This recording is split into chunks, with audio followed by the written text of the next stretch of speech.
ಆಟವಾಡ್ತಾ ಇದ್ದಾಗ ರಸ್ತೆಗೆ ಬಂದಿಳಿದಿದ್ದ 14 ತಿಂಗಳ ಹಸುಳೆಯ ಮೇಲೆ ರಿವರ್ಸ್ ತೆಗೆದುಕೊಳ್ತಾ ಇದ್ದ ಕಾರೊಂದು ಹರಿದಿದೆ.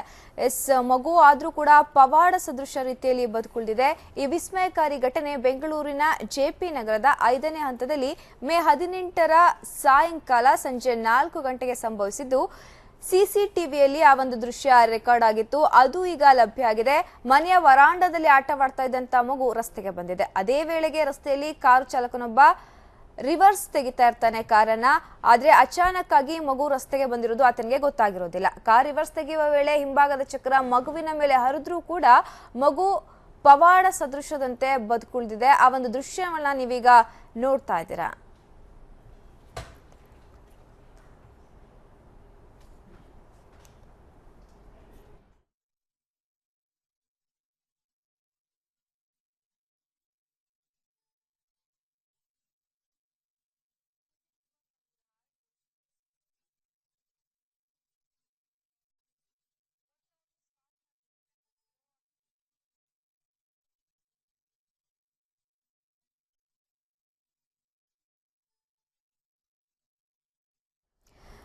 ಈ ಬಗ್ಗೆ ಮತ್ತಷ್ಟು ಮಾಹಿತಿಯನ್ನ ಕೊಡ್ಲಿಕ್ಕೆ ನಮ್ಮ ರಿಪೋರ್ಟರ್ ರಿಯಾಜ್ ದೂರವಾಣಿ ಸಂಪರ್ಕದಲ್ಲಿದ್ದಾರೆ.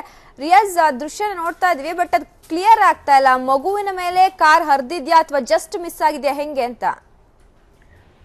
ರೂಪಾ, ಏನು ಮೇ 18ನೇ ತಾರೀಕಿನಂದು ನಡೆದಿರುವಂತ ಘಟನೆ ಇದು. ಮಗುವಿನ ಮೇಲೆ ಸಂಪೂರ್ಣವಾಗಿ ಹಿಂಭಾಗದ ಚಕ್ರ ಮತ್ತು ಮುಂಭಾಗದ ಚಕ್ರ, ಎರಡೂ ಚಕ್ರಗಳು ಮಗುವಿನ ಮೇಲೆ ಹರಿದಿದೆ. ಈ ಕಾರಣಕ್ಕಾಗಿಯೇ ಅಲ್ಲಿ ನೆರೆದು ಎಲ್ಲರೂ ಬೊಬ್ಬೆ ಹಾಕ್ತಾ ಇದ್ದ ಹಾಗೆ ಆ ಮತ್ತೊಂದು ಮಗು ಎದ್ದು ಬಂದು ಬೊಬ್ಬೆ ಹಾಕೋದಕ್ಕೆ ತೊಡಗುತ್ತೆ. ಆ ಟೈಮ್ಗೆ ಎಲ್ಲರೂ ಸುತ್ತಮುತ್ತಲ ಇದ್ದಂತವರೆಲ್ಲ ಬಂದು ನೆರೆದ ಕೂಡಲೇ ಎಲ್ಲ ಬಂದು ಆಶ್ಚರ್ಯಚಕಿತರಾಗಿ ನೋಡೋದೇನು ಅಂತ ಹೇಳಿದ್ರೆ, ಮಗುವಿನ ಮೇಲೆ ಹಿಂಭಾಗದ ಚಕ್ರ ಮತ್ತು ಮುಂಭಾಗದ ಎರಡೂ ಚಕ್ರಗಳು ಮಗುವಿನ ಮೇಲೆ ಹರಿದ್ರೂ ಕೂಡ ಮಗು ಯಾವುದೇ ರೀತಿ ಕುಸಿದು ಬೀಳದೆ ಮಗು ತನ್ನಷ್ಟಕ್ಕೆ ತಾನು ಎದ್ದು ಓಡಾಡೋದಕ್ಕೆ ಶುರು ಮಾಡುತ್ತೆ. ಇದು ಒಂದು ರೀತಿ ಆಶ್ಚರ್ಯವನ್ನು ಉಂಟು ಮಾಡುತ್ತೆ. ಒಂದು ರೀತಿ ಪವಾಡ ಸದೃಶವಾಗಿ ನಡೆದಿರುವಂತಹ ಘಟನೆ ಇದು. ಮೇ 18ನೇ ತಾರೀಕಿನ ಸಂಜೆ 4 ಗಂಟೆ ಸುಮಾರಿಗೆ ಜೆಪಿ ನಗರದ 5ನೇ ಹಂತದಲ್ಲಿ ನಡೆದಿರುವಂತಹ ಘಟನೆ ಇದು. ರೂಪಾ, ರಿಯಾಜ್, ಪಾಪುಗೆ ಅಂದ್ರೆ ಮಗು ಏನಿದೆ ಅದಕ್ಕೆ ಮೆಡಿಕಲ್ ಚೆಕಪ್ ಎಲ್ಲ ಮಾಡಿಸಿದ್ರೆ ಇಂಟರ್ನಲ್ ಏನಾದ್ರು ಡ್ಯಾಮೇಜ್ ಆಗಿರ್ಬಹುದು ಅನ್ನೋ ನಿಟ್ಟಿನಲ್ಲಿ ಏನಾದ್ರು ಮಾಡಿದಾರ, ಹೆಂಗೆ? ರೂಪಾ, ಎಲ್ಲ ಮೂಲಗಳ ಮಾಹಿತಿಯ ಪ್ರಕಾರ ತದನಂತರದಲ್ಲಿ ಮಗುವನ್ನು ಆಸ್ಪತ್ರೆಗೆ ಕೂಡ ದಾಖಲಿಸಲಾಗಿದ್ದು, ಆಸ್ಪತ್ರೆಯಲ್ಲಿ ಚಿಕಿತ್ಸೆಯನ್ನು ಕೂಡ ಕೊಡಿಸಲಾಗಿದೆ.